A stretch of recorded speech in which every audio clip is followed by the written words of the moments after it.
একটা অসৎ সঙ্গ লাভ করলে একটা মানুষ অসৎ হয়ে যায়। বিড়ি খাইতো না, সিগারেট খাইতো না, এই যুবকটাও বিড়ি সিগারেট খায়। আমার এক ছাত্র এসে একদিন আমার সাথে দেখা করছে, দেখি তো ঠোঁটটা কালো। ঠোঁট কালো কেন? হুজুর মাফ করবে, কি কয় যে এই আমার এক বন্ধু আছে, ওর ভালো একটা দোকান আছে, তা বাড়িতে গেলেই ওর দোকানে যে বসে আড্ডা দিই, আড্ডা দিলে ওকে একটা ধরাই দিই, আমি খাচ্ছি তুই একটু খা। ওই জোনায়েদ, আমি দেশ বিদেশ সফর করি, আমি বহু রাষ্ট্রে যেয়ে দেখছি তোমার বড় বড় ব্যানার, বিশাল বিশাল ব্যানারে তোমার পোস্টার।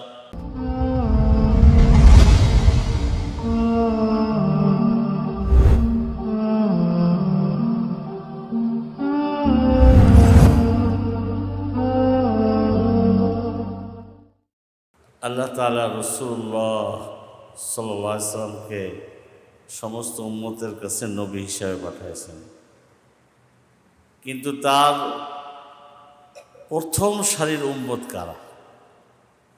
প্রথম সারির উম্মতকে বলা হয় সাহাবায়ে কেরাম। কি বলেন? হ্যাঁ, প্রথম সারির উম্মতকে কি বলা হয়? সাহাবায়ে কেরাম। এরপরে দ্বিতীয় সারির উম্মত হচ্ছে তাবেঈন। হ্যাঁ, তাবেঈন দ্বিতীয় সারির উম্মত, অর্থাৎ সাহাবায়ে কেরামের অনুসারী। এরপর হচ্ছে তবে তাবেঈন, অর্থাৎ যারা তাবেঈনদের অনুসারী।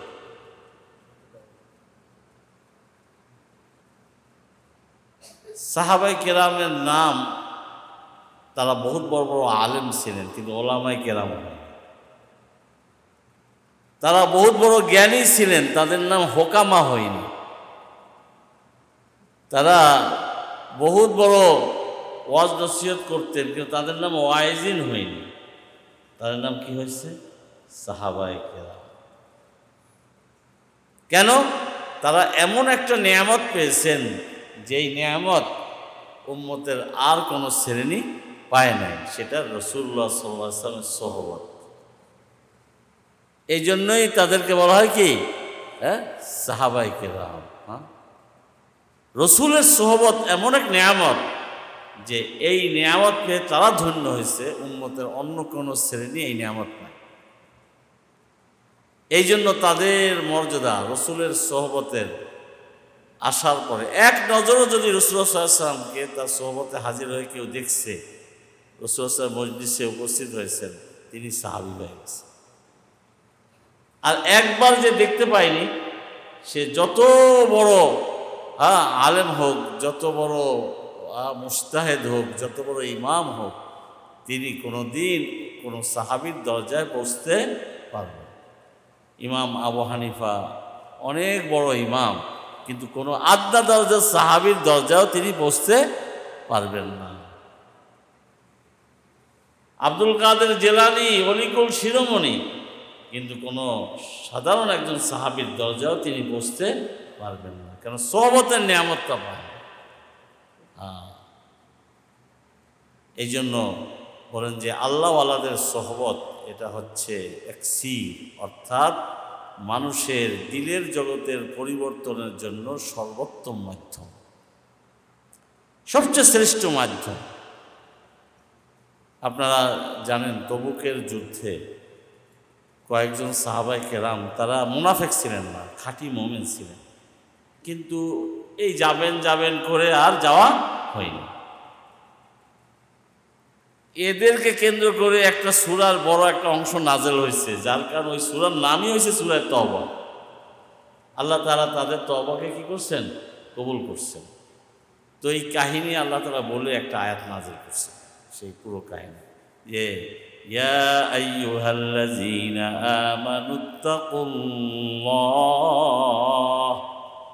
ইয়া আইয়ুহাল্লাযীনা আমানুত্তাকুল্লাহ ওয়া কুনু মা'আস সাদিকিন। যে দেখো, তোমরা মদিনায় রয়ে গেলে, মদিনা শ্রেষ্ঠ জায়গা, তবুকের চেয়ে অনেক উত্তম জায়গা। কি বলেন? ঠিক কিনা? শ্রেষ্ঠ জায়গা।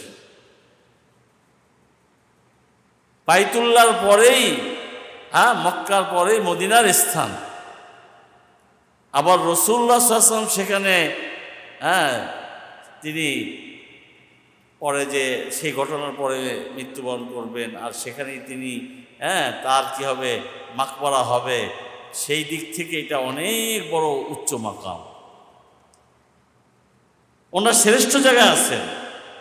আর যারা বাইরে হয়ে গেছেন তারা গেছে তবুকে, অনেক দূরে। আল্লাহ তাআলা বললেন যে দেখো, তোমরা তাকওয়া অর্জন করো, আল্লাহকে ভয় করো, ওয়া কুনু মা'আস সাদিকিন। আর তাকওয়া আসবে কিভাবে? তোমরা সত্যবাদী, সৎ লোকদের সঙ্গ লাভ করো। সৎ লোক যারা, তাদের সঙ্গ লাভ করলে তোমার মধ্যে সততা আসবে। এই সততাই তোমাকে আস্তে আস্তে তাকওয়ার উচ্চ স্তরে পৌঁছে। তাহলে তোমরা যারা মদিনায় থেকে গেলে, সবচেয়ে মসজিদ নববীতে নামাজ পড়তেছো, শ্রেষ্ঠ জায়গায় রয়ে গেলে, তোমরা কিসের থেকে বঞ্চিত হয়েছো? আল্লাহ নবীর সোহবত থেকে। এই সময়টা আল্লাহ নবীর সোহবত থেকে বঞ্চিত হয়ে গেছে। হযরত আবু বকর সিদ্দিক রাদিয়াল্লাহু আনহু সোহবত থেকে বঞ্চিত হয়েছে। অন্যান্য সাহাবায়ে কেরামের সোহবত থেকে তোমরা বঞ্চিত হয়েছে। তোমরা এদের সঙ্গে থাকলে, এদের সঙ্গে তোমরা থাকলে না কেন, তোমরা গেলে না কেন? তোমরা যদি আল্লাহ রাস্তায় বের হতে, তাহলে অনেক সৎ লোকের সঙ্গ পেতে। এই জন্য এই যে দেখেন, আমাদের দেশে বিশেষ করে দুইটা সিলসিলা, একটা হচ্ছে তাবলীগ জামাতের সিলসিলা, আরেকটা হচ্ছে চরমনাই হযরতের সিলসিলা, আরও অনেক সিলসিলা আছে। তো দেখবেন যে এখানে অনেক লোক একবার ইজতেমায় গেছে, তার জীবনের মধ্যে পরিবর্তন এসে গেছে। ওখানে অসংখ্য অগণিত আল্লাহর ওলিরা হাজির হয়। তাদের একটা সোহবত পাওয়া যায়, ওর একটা তাসির আছে, ওর একটা কি আছে, আসর আছে। আল্লাহ তাআলা বলেন যে দেখো, সৎ যদি তুমি হতে চাও, মুত্তাকি যদি হতে চাও, সৎ লোকদের সঙ্গ লাভ করো। আর এটা হয় এই যে ওয়াজের মজলিসে আসলে, ইসলাহি মজলিসে আসলে, কোনো পীর বুজুর্গের খানকায় গেলে, তার দরবারে গেলে, তাবলীগ জামাতের মাধ্যমে আল্লাহর রাস্তায় বের হলে, ইজতেমায় গেলে, এখানে অনেক সৎ লোক একত্রিত হয়। কি বলেন? এদের সোহবত পাওয়া যায়। আমরা সবাইকে চিনি না, কত আল্লাহর কুতুব হাজির হয়, কত আবদাল হাজির হয়, কত আল্লাহর ওলিরা উপস্থিত হয়। তাদের এই উপস্থিতির কারণে আল্লাহর বিশেষ রহমত নাজেল হয়। এর দ্বারা দিলের জগতের মধ্যে পরিবর্তন আসে। দিলের মধ্যে কি আসে? এক বিশেষ একটা পরিবর্তন আসে।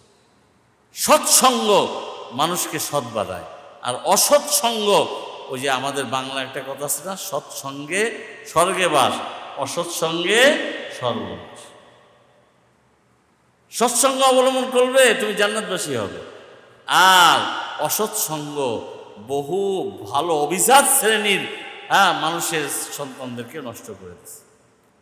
একটা অসৎসঙ্গ কিন্তু একটা মানুষের নষ্টের জন্য কি হয়ে যায়, এটা বহুত বড় একটা কারণ, বহুত বড় মাধ্যম। পেয়ারে হাজিরিন, আমি আমার জীবনের একটা বাস্তব কাহিনী আপনাদের সামনে শোনাচ্ছি। এই যে একটু আগে আমাদের ভাই ফয়সাল বলল, আমি পাকিস্তানে ছিলাম 6 বছর। তো ওই সময় আমি রায়বেন্ডে যাইতাম। রায়বেন্ড তাবলীগ জামাতের পাকিস্তানের মার্কাজ, ওখানে যাতায়াত করতাম। তো একবার রমজানে তারাবি শেষ করে, আমি আবার করাচিতে মসজিদের ইমাম ছিলাম, তো আমি নিজেই তারাবি পড়াইতাম। তারাবি তাড়াতাড়ি শেষ করে 23শে রমজান তারাবি শেষ করে একটু তবলিগে জামাতে দাওয়াতের মেহনতে বের হব। আমার তো ঈদে আর তো বাড়ি আসা নেই, তো ওখানে আল্লাহ রাস্তায় ঈদও হবে, আর বাকি সময়টা ছুটির সময় আছে, কেটে যাবে। গেলাম রায়বেন্ড। একটা বাস্তব কাহিনী শোনাচ্ছি। রায়বেন্ডে যে রমজানে ছিলাম, ওখানের মুরব্বীরা আমাকে বললেন যে তুমিও আল্লাহ রাস্তায় বের হয়ে যাও, এখানে মার্কাজে না থেকে বের হও। আমি পিড়াপিড়ি করলাম যে আমার একটু এখানে থেকে এই মুরব্বীদের সোহবতে থাকতে মনে চাচ্ছে। রমজানের বাকি কয়টা দিন এখানে থাকি, এরপরে রমজানের পরে, ঈদের পরে আমি ক্রুজ করব, বের হব। তো ওটা মেনে নিলেন। তো এখন আমি রাত্রে ঘুমাইছি, রমজান মাস, রাত্রে তারাবি নামাজের পরে খেয়ে দিয়ে ঘুমাইছি। বিদেশিদের কামরা, কারণ আমি বাংলাদেশি, সেই হিসাবে আমার পাসপোর্ট আছে, ভিসা আছে, আমি বিদেশিদের কামরায় ঘুমাইছি। গভীর রাত্রে, তখন সেহরি খাওয়ার সময় হয়নি, হয়তো রাত 1-2 বাজে এরকম হবে। একটা আমার পাশেই কারো যেন চাপা কান্নায়, একেবারে সিনার ভিতর থেকে কান্না বেরোচ্ছে, আর নিজের কান্নাকে চেপে রাখতেছে, হাউমাউ করে এরকম কাঁদতেছে, একজনের কান্নায় আমার ঘুম নেই। আমি তো উঠে গেছি, আমার ঘুম একটু গভীর ছিল তখন, তারপরও আমি জেগে গেছি। জেগে দেখি ফুটফুটে চেহারার এক যুবক, আমারই বয়সের, আমার তখন বয়স মনে করেন 23-24, তো ঠিক এই জাতীয় বয়সেরই আমার বয়সী এক যুবক কাঁদতেছে, খুব কান্না, আরবি যুবক, আরব। তো ওর কান্না দেখে আমার মনটা গলে গেল। তো ওই রাত তো কাটলো। সকালবেলার থেকে যখনই বয়ান হয়, কোনো মজলিস হয়, কোনো মশওয়ারা হয়, আমি ওর কাছাকাছি বসার চেষ্টা করি, যাতে ওর সাথে একটু কি হয়, সখ্যতা, একটু মায়া মহব্বত সৃষ্টি হয়। এক পর্যায়ে তার সাথে আলোচনাও করলাম। তো সে বলল তার বাণী তিউনিসিয়া, একটা রাষ্ট্র আছে আরব, তিউনিসিয়া, ওই দেশে কিন্তু তারা থাকে অনেক দিন ধরে ফ্রান্সের প্যারিসে। ওই যত আফ্রিকার অঞ্চলগুলির মানুষগুলি তারা বিভিন্ন ইউরোপের কান্ট্রির মধ্যে ভাগ হয়ে গেছে, তার মধ্যে প্যারিসে, ফ্রান্সে অনেকে থাকতে, বলতে আমার আব্বা, তারপর যাই হোক সংক্ষিপ্ত কথা। তো ওর সাথে আমার একটু মায়া মহব্বত হয়ে গেল। এই প্রতি রাত্রেই আবার ওর কান্নায় ঘুম ভেঙে যায়, সব রাতে হাউমাউ করে কান্না, খুবই কান্না, চোখের পানি। কোনো যুবককে এত কাঁদতে আমি খুব কম দেখছি। তো আবার খুবই তার সাথে আন্তরিকতা হয়ে গেল। এখন ওর সাথে আমি খেতে গেলেও একসাথে যাই, বাজারে গেলেও ওরে নিয়ে রাত্রে মাগরিবের পরে চাটা খেতে একসাথে যাই, বন্ধু মানুষ, বন্ধুত্ব হয়ে গেল। আমার বিষয়ে অনেক কিছু সে জানলো, তার সাথে তার বিষয়ে জানলাম, একটা বন্ধুত্ব সৃষ্টি হল। এরপরে ঈদের রাত, তখন ঈদ হয়ে গেছে, সম্ভবত ঈদের রাত বা ঈদের 1-2 রাত পরে, আমি আর ও রায়বেন্ডের একটা মাঠ ছিল, ওই মাঠে দুজনে বসে গল্প করতেছি। যুবক মানুষ তো, আল্লাহ রাস্তায় বের হলেও তো যুবক, একটু কথাবার্তা, একটু বাড়ি এখানে কাহিনী, আর আমার একটু তার সাথে কথা বলে ভালোও লাগতেছে।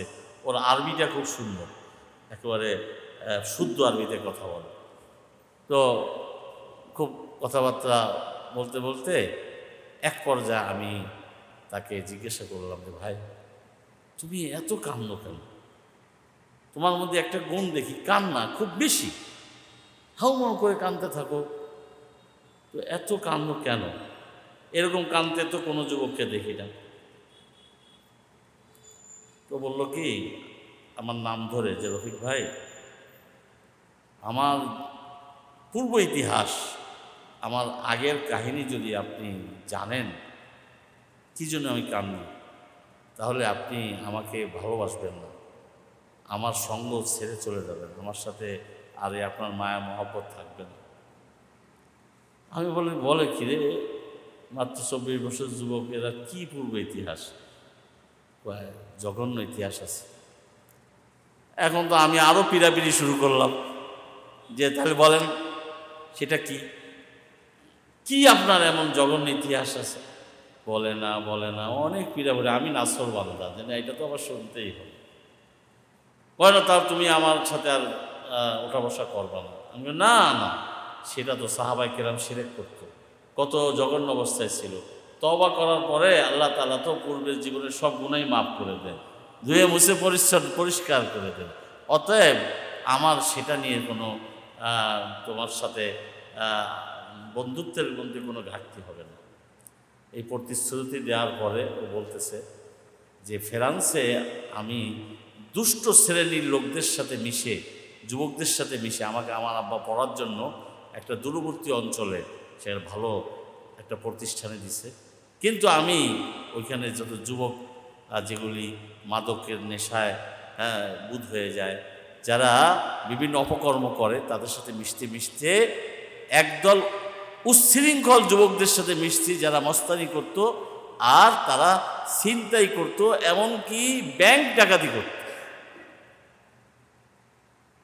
ইউরোপের কান্ট্রির ব্যাংক ডাকাতি তো যেই সেই ব্যাপার, সেখানে কত সিকিউরিটি, আর সেইখানে ব্যাংক ডাকাতি করতো। তুমি নিজে স্পটে যাইতে, আমি স্পটে যাইতাম না, কিন্তু আমি প্ল্যান করতাম, আমার প্ল্যানটা তারা গ্রহণ করত। যে আমি বলতাম কে কোথায় দাঁড়াবে, কি করবে, কোন সময় যাবে, কেমনি করবে, গোটা প্ল্যানটা আমি করে দিতাম, ডাকাতির প্ল্যান। আর আরেকটা হলো, আমি ফুটবল খেলা খুব ভালো জানতাম, ফুটবল খেলার কোচ হয়ে গেলাম। এক পর্যায়ে এক মহিলা ক্লাবের কোচ হয়ে গেল, মহিলারা ফুটবল শেখে, সেইটার কোচ আমি হইলাম। চিন্তা করেন, মহিলা ক্লাবের কোচ হইলে আরও যুবক ফুটফুটে শুদ্ধ হচ্ছে আরও, তাহলে তার চারিত্রিক অবস্থা কোন পর্যায়ে দাঁড়ায়, এটা স্বাভাবিকভাবেই বুঝে আসে। আমি বললাম যে ভাই, এটা তো খুবই কঠিন কথা, তা তুমি তোমার ফেললে কী করে, তোমার জীবনে এই প্রত্যাবর্তন কী করে আসলো? আমি এই জন্য কান্দি, সে আমার পূর্বের জীবনের গুনার কারণে আমি কান্দি। তো তুমি ফিরলে কী করে? তখন বলে যে আমি একবার বাড়িতে আসছি ছুটিতে, তো বাড়ির লোকজন না, এলাকায় কেউ জানে না যে আমি এরকম দুষ্ট হয়ে গেছি। এলাকায় তো আমি খুব ভালো। তো এলাকার যুবকের ছেলেরা একদিন এসে আমার কাছে বলে যে আমরা ফুটবল খেলি, তুমি একটু আমাদের সাথে মাঠে যেয়ে আমাদের একটু খেলা শেখাবে, যে কদিন ছুটিতে আসো, তুমি তো কোচ, তুমি আমাকে কি করবে, আমাদেরকে খেলা শেখাবে। তো আমি রাজি হয়ে গেলাম, আমি একা একা বসে থাকি, ওরা ওদের সাথে মাঠে যাব, একটু আমার কি থাকবে, আমার প্র্যাকটিসটাও ঠিক থাকবে। এখন এই যুবকদের সাথে মাঠে যাচ্ছি, আমায় নিয়ে যাচ্ছে ওরা কোচ হিসাবে।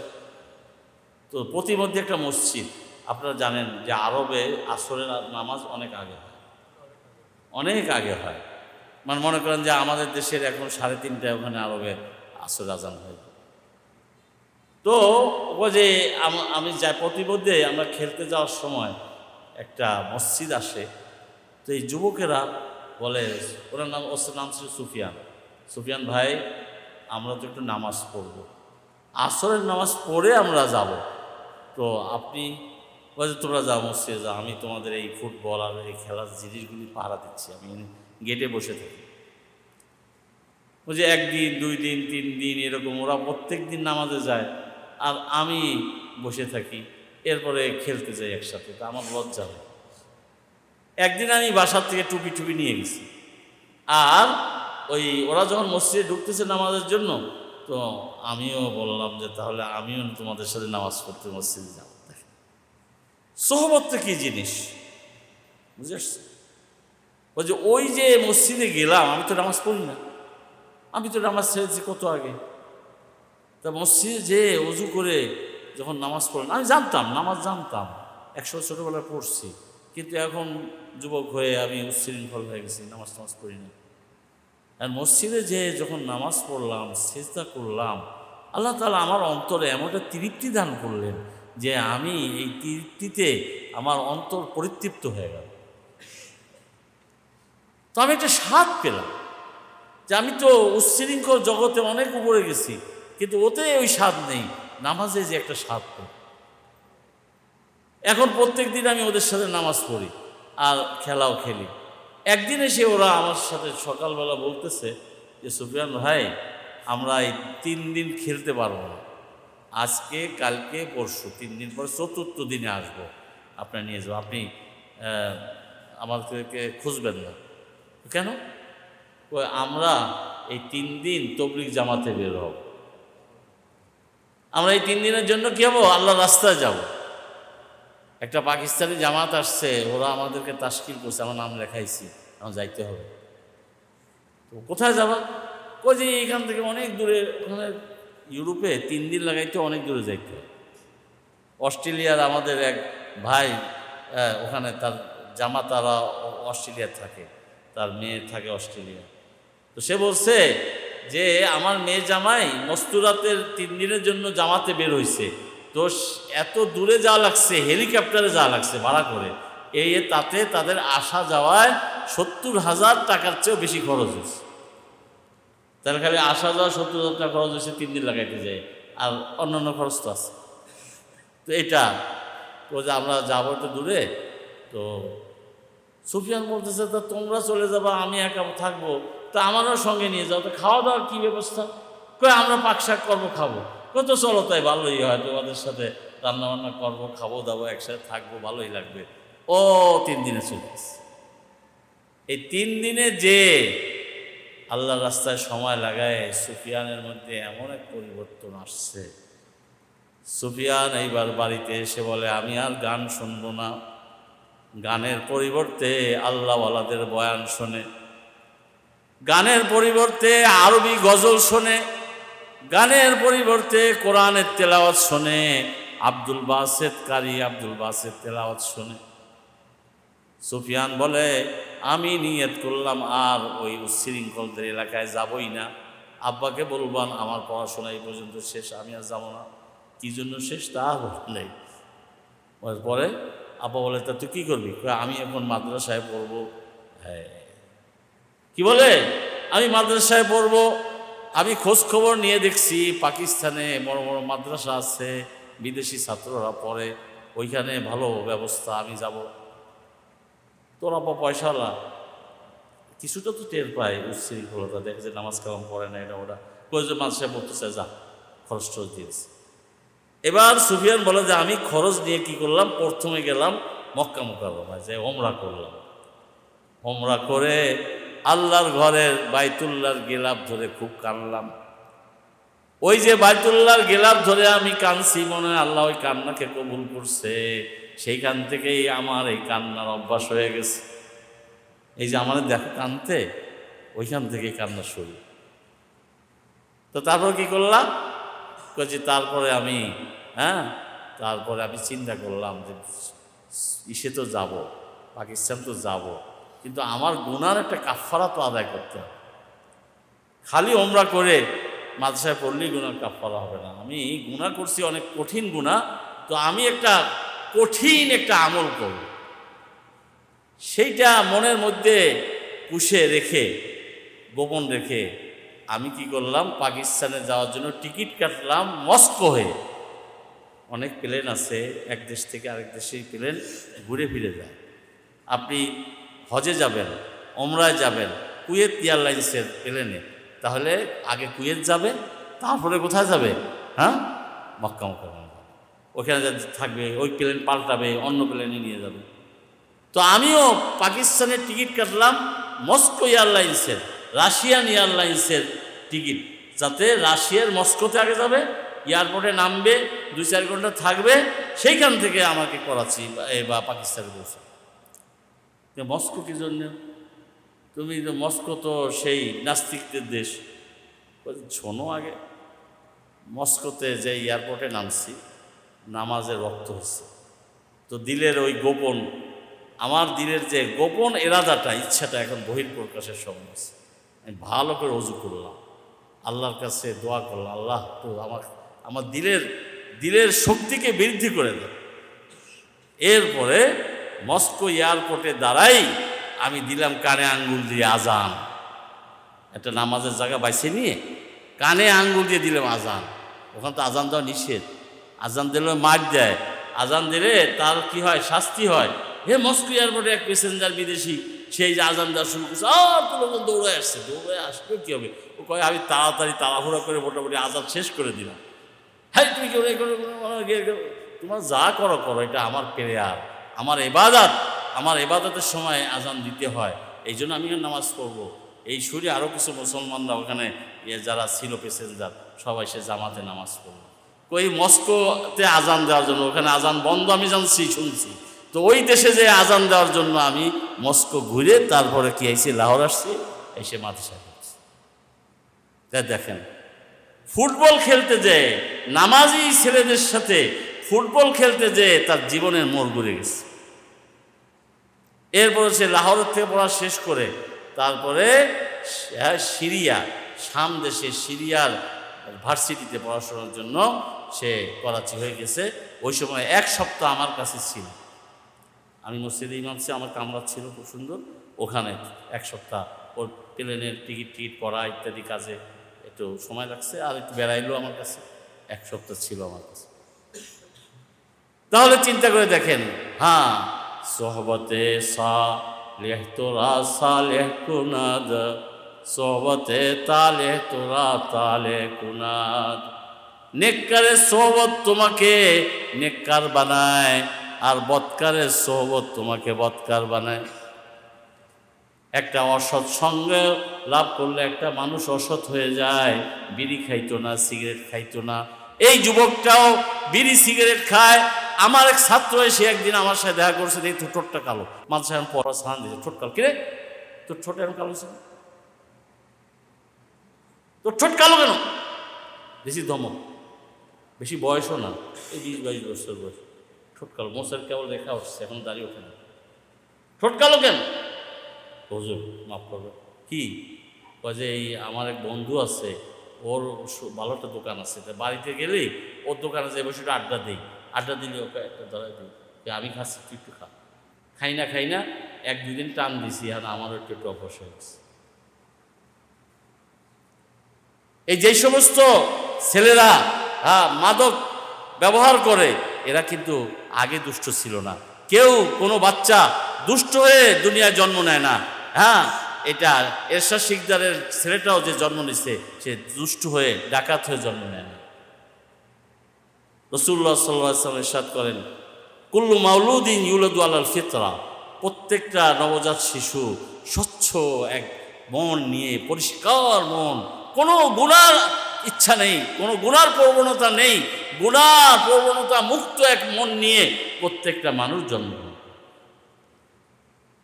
চাই সে ডাকাতের ঘরে জন্মগ্রহণ করুক, চাই সে চোরের ঘরে জন্মগ্রহণ করুক, চাই সে মদ্যপের ঘরে জন্মগ্রহণ করুক, সে কিন্তু একটা ভালো দিল নিয়ে জন্মগ্রহণ করে।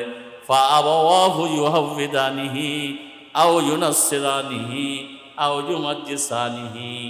তার মা বাবা, তার পরিবেশ তাকে ইহুদি বানায়, তার পরিবেশ তাকে, মা বাবা তাকে খ্রিস্টান বানায়, তার মা বাবা পরিবেশ তাকে অগ্নি পূজক বানায়, তার পরিবেশ তাকে কি করে উচ্ছৃঙ্খল বানায়, মদ্যপ বানায়, ফাসেক ফুজ্জার বানায়, গুনাহগার বানায়। ঠিক কিনা? পরিবেশ থেকে মানুষ শেখে। সোহবতে সালেহ তোরা সালেহ কুনাদ, সোহবতে তালে তোরা তালে কুনাদ। কিতাবে এক ঘটনা আসছে, রবি ইবনে খুফাইন রহমতুল্লাহ আলাই একজন আল্লাহওয়ালা বুজুর্গ ছিলেন। খুব আল্লাহর ওলিরা শেষ রাত্রে ওঠে, কি বলেন, আল্লাহর ওলিদের একটা অভ্যাস কি শেষ রাত্রে ওঠে। তো মানুষের তো শত্রু থাকে, এই রবি ইবনে খুফাইনেরও কিছু শত্রু ছিল। এরা মোটে তাকে দমন করতে পারে না, কারণ সব লোক তাকে ভালোবাসে, আল্লাহওয়ালাদেরকে সবাই ভালোবাসে, কি বলেন ঠিক কিনা? এক শ্রেণীর মানুষ তার বিরুদ্ধে থাকবে, কিন্তু যারা প্রকৃত আল্লাহওয়ালা তাদেরকে সবাই ভালোবাসে। এখন রবি ইবনে খুফাইনকে সবাই ভালোবাসে, কিন্তু কয়েকটা লোক এর বিরুদ্ধে। দেখবেন একেবারে দুনিয়ার সবাই ভালোবাসে এমন কেউ নেই। রাসূল সাল্লাল্লাহু আলাইহি ওয়াসাল্লাম দুনিয়া আসছে, সবাইকে ভালোবাসছে? তার শত্রু এখনো দুনিয়া আছে কিনা? তার ব্যঙ্গচিত্র এখনো প্রকাশ করে, তার বিভিন্ন কুৎসা রটনা করে এখনো মানুষ। তো রবি ইবনে খুফাইনের ওই শত্রুগুলি একবার একটা ষড়যন্ত্র করল যে রবি ইবনে খুফাইনকে কোনোভাবেই ঘায়েল করা যাবে না, সমস্ত লোকের সাপোর্ট তার সাথে, তবে একটা কাজ করতে হবে, একটা দুষ্ট চরিত্রা নারীকে প্রলোভন দিয়ে তার পিছনে লেলিয়ে দিলে যদি কোনো রকম সে তার চরিত্র নষ্ট করতে পারে, তাহলেই কি হয়ে যাবে, আমাদের কেল্লা ফাতা। এরা কি করলো, চান্দা করলো। এরা চান্দা করে 1000 রূপার মুদ্রা জড়ো করলো। কত? 1000 রূপার মুদ্রা অনেক বেশি। 200 দিরহামে কি জাকাতের নিসাব হয়ে যায়, তাহলে 1000 রূপার মুদ্রা বিশাল ব্যাপার। আর ওই এলাকার সবচেয়ে দুষ্ট চরিত্রের এক মহিলাকে ঠিক করলো যে তুমি যে করে হোক তোমার রূপ লাবণ্য, তোমার সৌন্দর্য, তোমার চাকচিক্য, তোমার যৌবন, এটাকে ব্যবহার করে রবি ইবনে খুফাইনের চরিত্র নষ্ট করতে হবে, ওকে গুনায় লিপ্ত করতে হবে।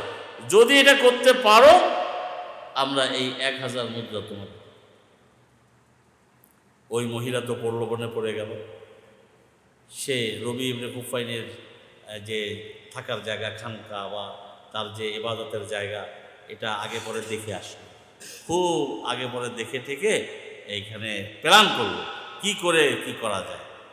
তো চিন্তা করলো দিনের আলোতে তো ওখানে যাওয়া যাবে না, রাত্রের অন্ধকারই ভালো সুযোগ, একেবারে আমাবস্যার রাত। সে আগে পরে খবর নিয়ে আসছে, রবি শেষ রাত্রে উঠে তার খানকার সামনে ছোট্ট একটা মসজিদ, সেখানে নামাজ পড়ে, জিকির আজকার করে। এরপরে সেহরি খাওয়ার জন্য, শেষ রাত্রে রোজা রাখবে, হ্যাঁ, সেহরি খাওয়ার জন্য নিজের ঘরে আসে। তো রবির পরিবার ওখানে থাকে না, বাড়িতে থাকে, হ্যাঁ, মাঝে মধ্যে সে বাড়িতেও যায়। তো যেই রাত্রে সে ওই খানকায় আছে একাকী, একদিন ওই সে মন ভরে সাজলো, সাজগোজ পরিপূর্ণ করে, আতর লোবান লাগায়, একেবারে ফিনফিনে কাপড় চোপড় পরে, যা করা দরকার দুষ্ট চরিত্রহীনারা যা করে মানুষকে প্রলুব্ধ করার জন্য, তো সব কিছু করে ওই গভীর রাত্রে রবি ইবনে খুফাইন নামাজ পড়ে যেখান দিয়ে বের হয়ে ঘরে আসবে, রাস্তায় ওই পথেই দাঁড়ায় গেছে। রবি এসেই হঠাৎ তার চোখের নজর পড়ছে, হ্যাঁ, বেহায়া মহিলা তার সামনে এত রাত্রে প্রলুব্ধ করতেছে, ডাকতে, রবি, রবি, আমি তোমাকে ভালোবাসি, আমি তোমার প্রেমে পড়ছি, হ্যাঁ, ইংলিশে বলে আই লাভ ইউ, হ্যাঁ, এইসব করে তাকে খুব প্রলুব্ধ করার চেষ্টা করে।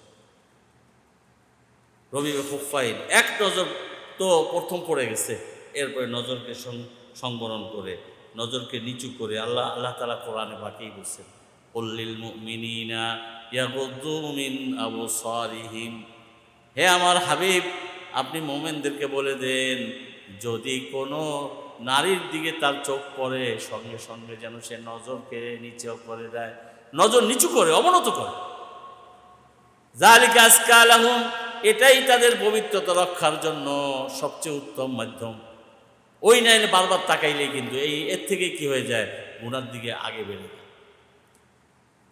রবি ইবনে খুফাইন নজর নিচু করলেন, ওই মহিলা তো তার যা বলার বলতেই থাকুক, তাকে আকৃষ্ট করার জন্য।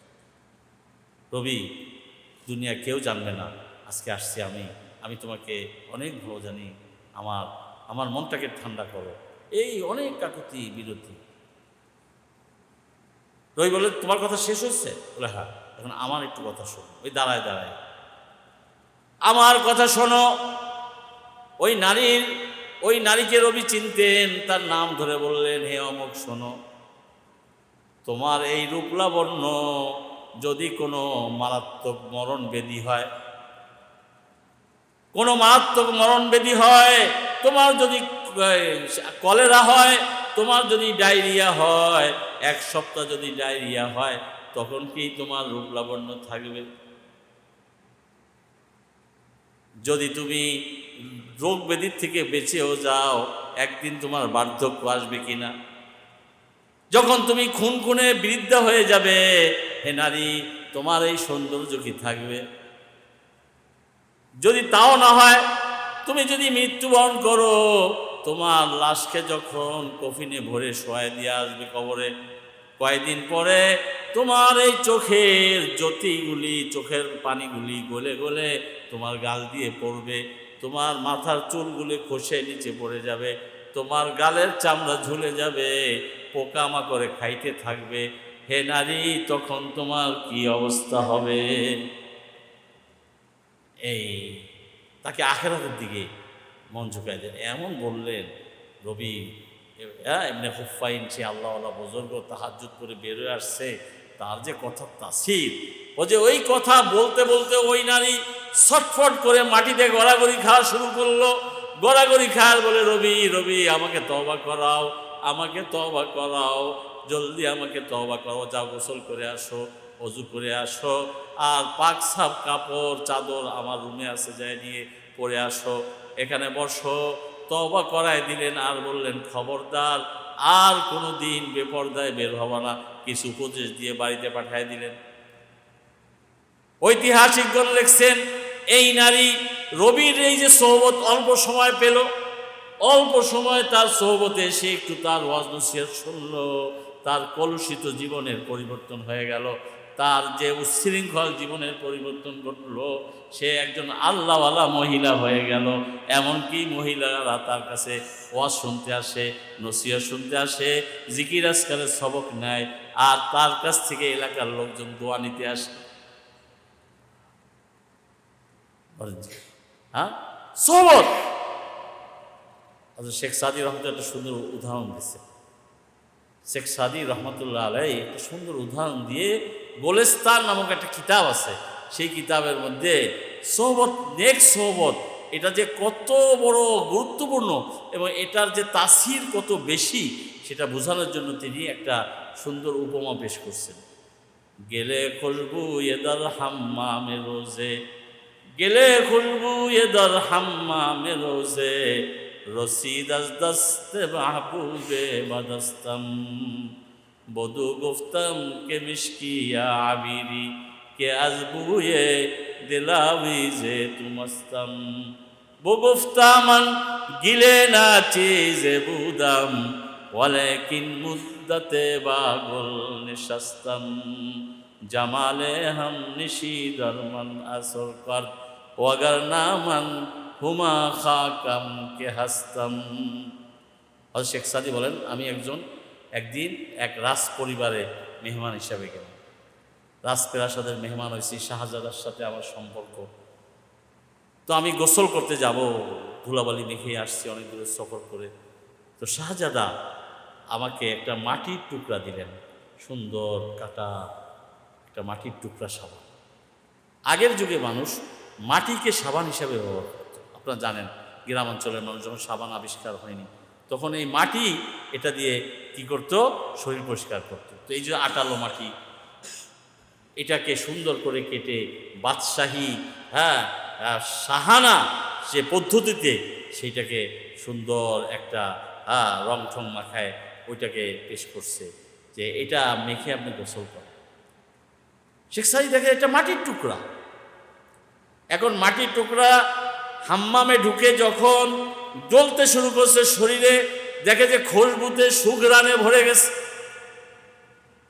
শরীরে এমন সুঘ্রাণ যে হাত দেয় নাকের কাছে নিয়ে দেখে, হায় রে, ঘেরান তো যায় না, ধুইলেও যায় না, এত সুন্দর ঘেরান।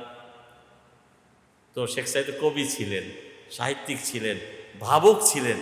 তখন যে আমার ভাব এসে গেল, আমি মাটির টুকরাকে জিজ্ঞাসা করলাম, আসলে কথা বলা যায় না, কিন্তু এর ভাবের কথা, মাটিকে জিজ্ঞাসা করলাম, গেলে খুশবু এদাল হাম্মামে রোজে, রসিদ আজ দস্তে মাহবুবে বাদস্তম।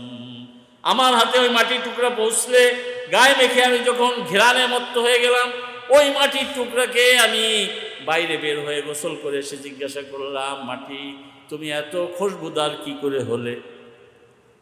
হে মাটির টুকরা, তুমি এত খুশবুদার, এত সুঘ্রাণ তোমার মধ্যে আসলো কি করে? তুমি তো মাটি, কাদার মধ্যে তো এই ঘ্রাণ নেই। বগুফতামান গিলে না চিজে বুদাম, ওয়ালেকিন মুদ্দাতে বাগুল নিশাস্তাম। মাটি বলে, আমি সত্যি নদীর পাড়ের একটু মাটি, খালের পাড়ের মাটি, বা আমি একটা পুকুরের দিঘির পাড়ের একটু মাটি। ওই মাটি গরিবেরা মাখে। শাহজাদা কি করছে? ওই মাটিটার মধ্যে একটু প্রক্রিয়া করছে। সে ওই মাটিটাকে এনে তার বাগানের মধ্যে সবচেয়ে ভালো ঘেরানওয়ালা গোলাপ ফুল গাছটার নিচে আমি মাটিটাকে ওখানে রাখছি, যাতে গোলাপের সোহবত পাওয়া যায়। এরপরে প্রতিদিন সকালে ওই গোলাপ নিংড়ায় নিংড়ায় আমার উপরে ঢালছে, আমাকে কাদা দিয়ে পানি দিয়ে গোলাইছে, আর ওর মধ্যে কি করছে, গোলাপের সেই রস ঢালছে। গোলাপের রস ঢালতে ঢালতে এরপরে গোলাপের নিচে আমাকে অনেকদিন রাখতে রাখতে আমার মধ্যে এই ঘ্রাণ এসে গেছে। জামালে হাম নিশি দরমান আসর কর, ওয়াগার নামান হুমা খাকাম কে হাস্তম। আমি যেই গোলাপের সঙ্গ লাভ করছি, গোলাপের সাথে মিশছি, গোলাপের সাথে মেশার কারণে আমার মধ্যে গোলাপ ফুলের ঘ্রাণ আসছে। বাইরে আমার পৃথিবীতে যত আল্লাহর ওলি হয়েছেন, ওই গোলাপের সাথে মিশছেন, আরেক আল্লাহর ওলির সোহবতে গেছেন। মঈনুদ্দিন চিশতি রহমাতুল্লাহ আলাইহির ঘটনা আসছে, উনি যখন এতিম হয়ে যান, ওনার বাবা অনেক বড় বড় সুন্দর সুন্দর বাগান ওনার জন্য রেখে যায়। অনেক ধনী ছিলেন উনি। তো উনি বললেন যে আমি একদিন আমার বাগানে পরিচর্যা করতাম, শুরুতে আমি এলেম শিখি নাই, কিন্তু আমি নামাজ পড়তাম, ইবাদত করতাম, আমার মা আমাকে অনেক ভালোবাসতেন, মক্তবে পড়েছি, হ্যাঁ, কিন্তু আমি ওই বাগানের কাজ করি, বাগানের দেখাশোনা করি। তো আমি একদিন বাগানের কাজে মত্ত হয়ে আছি, এরই মধ্যে পাগলের বেশে এক মজজুব আল্লাহওয়ালা হঠাৎ আমার নজর করলো, সে আমার বাগানের দিকে তাকায় আছে। আমি মনে করলাম মনে হয় ক্ষুধার্ত। আমি ডাকলাম, বুজুর্গ আসেন ভিতরে। আমি বাগানের গেট খুলে দিলাম, বুজুর্গকে ওই বাগানের মধ্যে নিয়ে ঢুকাইলাম। ঢুকাই নানান ধরনের ফল ফলাদি একটা সুন্দর ঝুড়ির মধ্যে সাজায় রাজকীয়ভাবে যেভাবে পেশ করে মেহমানের জন্য, আমি এই পাগলের বেশের আল্লাহওয়ালার সামনে আমি ওটাকে পেশ করলাম। আল্লাহওয়ালা কি করলেন, ওখান থেকে ফল খাইলেন, আমার দিকে তাকাইলেন, তাকায় বললেন শোনো, তুমি আমাকে ফল খাওয়াইছো, আমাকে এই যে আমি ক্ষুধার্ত ছিলাম, আমার ক্ষুধা নিবারণ করছো, আমাকে মেহমানদারি করছো, তো আমিও তোমাকে কিছু দিতে চাই। শোনো, আমার এই থৈলার মধ্যে শুকনো শুকনো কিছু খেজুর আছে, তোমার বাগানের খেজুর অনেক উন্নত, আমার খেজুরগুলি অত উন্নত না, ওর একটা খেজুর তোমাকে দিব, তুমি খাবে কি? তুমি তো ধনী মানুষ, এই এই মন্দ খেজুর, এই যে নিম্নমানের খেজুর কি খাবে?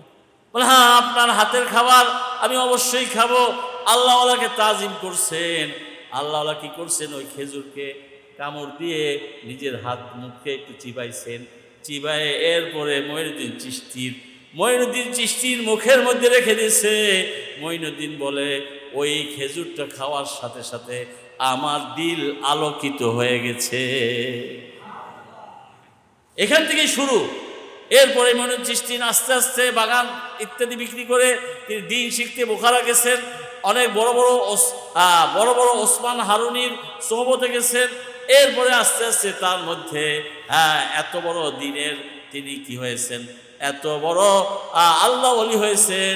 এই উপমহাদেশে আসছেন, তার এক সফরের মধ্যে 70 লাখ, কোন রেওয়ায়েতে আছে 90 লাখ মানুষ তওবা করছে এবং ইসলাম গ্রহণ করছে।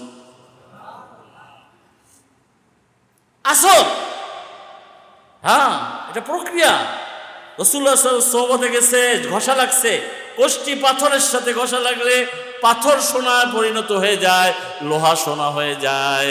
হায়রে, আল্লাহওয়ালাদের সোহবতে গেলে আল্লাহর বান্দারা কি হয়ে যায়, আল্লাহর ওলি হয়ে যায়। এটাও কয়, মাছওয়ালার কাছে গেলে মাছ পাওয়া যায়, দুধওয়ালার কাছে গেলে দুধ পাওয়া যায়, ফলওয়ালার কাছে গেলে ফল পাওয়া যায়, আল্লাহওয়ালার কাছে গেলে আল্লাহ পাওয়া যায়। এই চরমনাই মাহফিলে যে কত মানুষের জীবনের মধ্যে পরিবর্তন আসছে, এইভাবে এক একজন আল্লাহওয়ালা বুজুর্গ, এই যে মাসনার ইশাহ হুজুরের সোহবত, নুরুল আমিন ইশাহ হুজুরের সোহবত, বড় বড় আল্লাহর ওলিদের সোহবতে যে মানুষের জীবনের মধ্যে পরিবর্তন আসছে, সোহবতের তাসির। এই জন্য পেয়ারা হাজিরিন, রাসূলুল্লাহ সাল্লাল্লাহু আলাইহি ওয়াসাল্লাম এক হাদিসের মধ্যে বলছেন, হুজুর সাল্লাল্লাহু আলাইহি ওয়াসাল্লাম উদাহরণ দিচ্ছেন, মাসালুল জালিসি সালিহি ওয়াস সু। শোনো, 2 ধরনের সঙ্গী হয়। এক ধরনের সঙ্গী হয় সৎ, আরেক ধরনের সঙ্গী হয় অসৎ। অসৎ সঙ্গীকে বলা হয় সু, আর সৎসঙ্গীকে বলে সালেহ। কি বলে বলেন? সৎসঙ্গী বলে সালেহ, ভালো ভালো মানুষ। রাসূলুল্লাহ সাল্লাল্লাহু আলাইহি ওয়াসাল্লাম বলেন যে নেককার সঙ্গীর উদাহরণ হলো আতর বিক্রেতার মতো, কাহামিনিল মিস্ক, মেশক আম্বার মৃগনাভি বিক্রি করে। মৃগনাভি কি?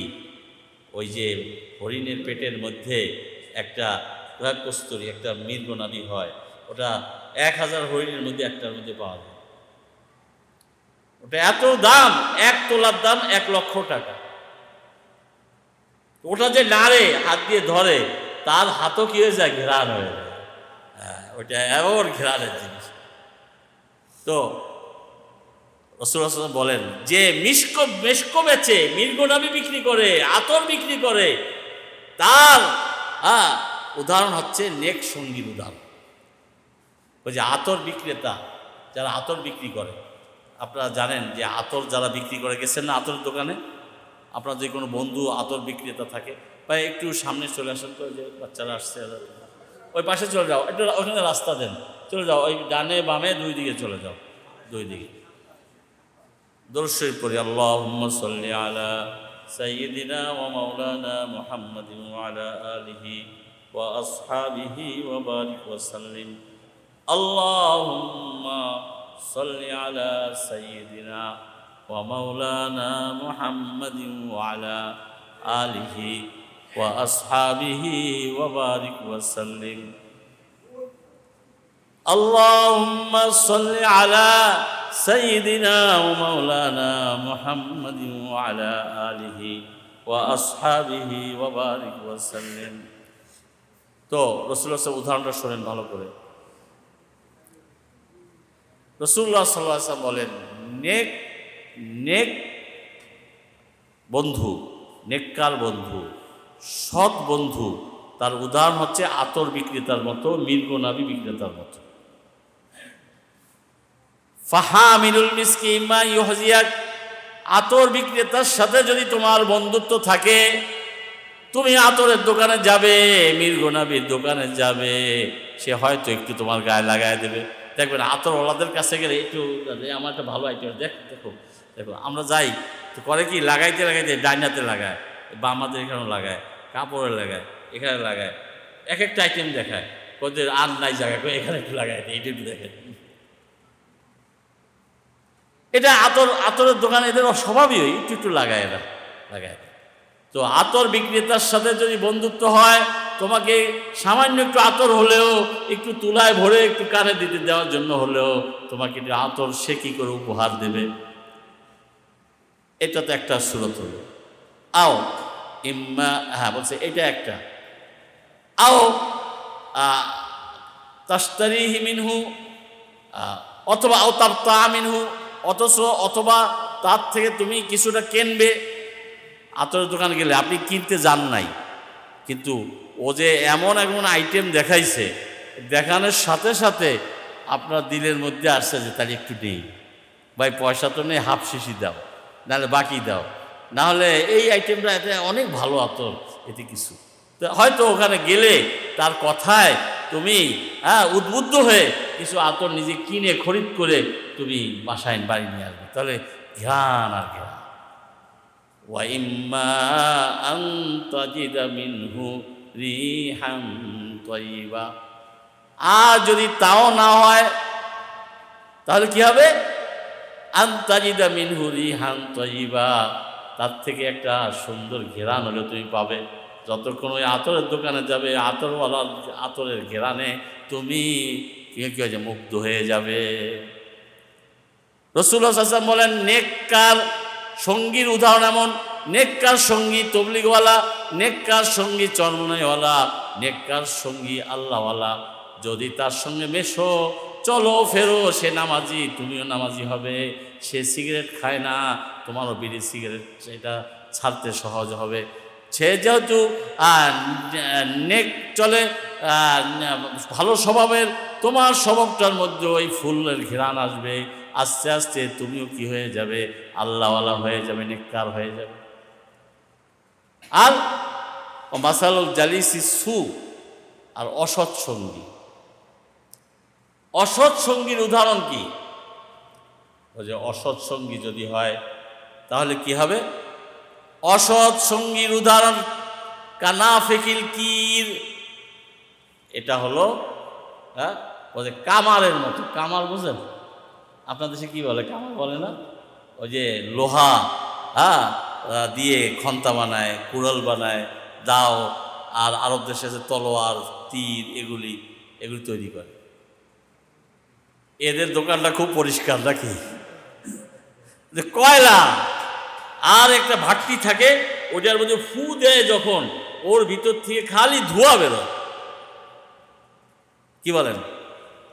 রাসূলুল্লাহ সাল্লাল্লাহু আলাইহি ওয়াসাল্লাম বলেন যে যদি এরকম কয়লাওয়ালা আর এই বাট্টিওয়ালা একজন কামারের সাথে তোমার বন্ধুত্ব হয় আর তুমি তার দোকানে যাও, তো তোমার কাপড়টা একেবারে সাদা ধবধবে, কেবলই আজকে ধুয়ে আয়রন করে গেছো, ওখানে যে কি হয়েছে, ময়লা হয়ে যায়।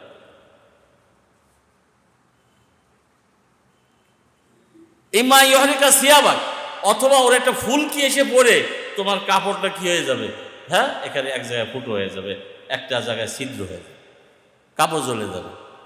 আর যদি তাও না হয়, ইম্মা তাজিদা মিনহু রিহান খাবিসা, যতক্ষণ তার দোকানে থাকবে ওই ভাট্টিওয়ালার ওই এই যে ছাপড়া আর ওই যে কয়লার ময়লা, এগুলির মধ্যে যতক্ষণ থাকবে শরীরটা ময়লা হবে আর তোমার দিলটা কি হয়ে যাবে, অপরিচ্ছন্ন হবে, তোমার মনের মধ্যে এক অস্বস্তি আসবে, এক ধোঁয়া আর ধোঁয়া তোমার নাকে মুখে ঢুকে তোমার মধ্যে অস্বস্তি সৃষ্টি করবে। ঠিক কিনা, কি বলেন?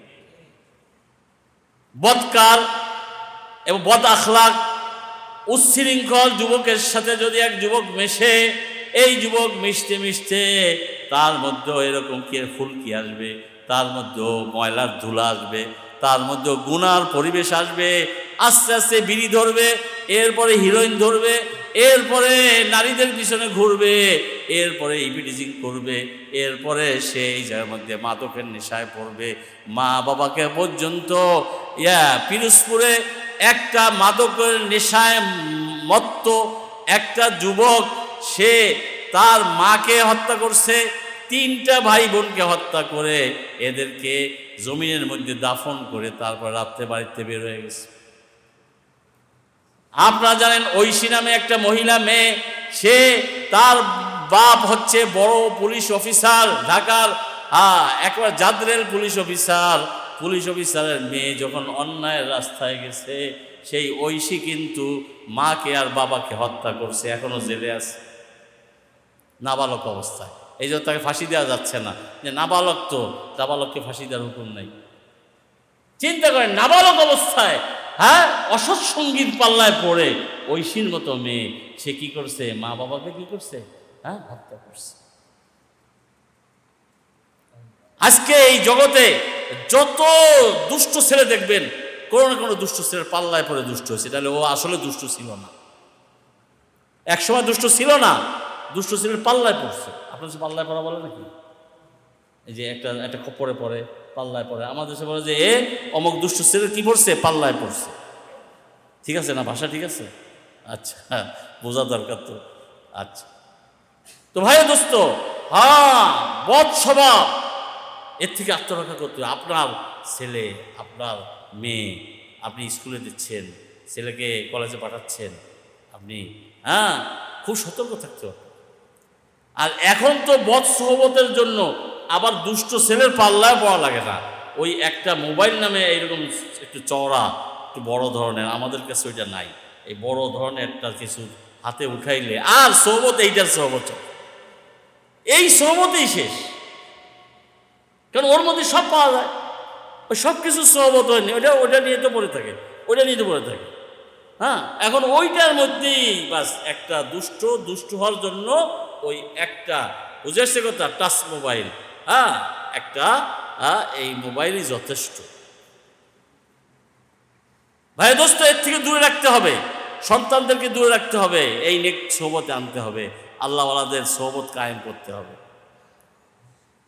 দেখেন, আল্লাহওয়ালা একটা ছোট্ট বাচ্চাও যদি আল্লাহ, আমি বললাম একটা ঘটনা, যে একটা যুবক খেলা দেখতে খেলতে যায়, সে তওবা করছে।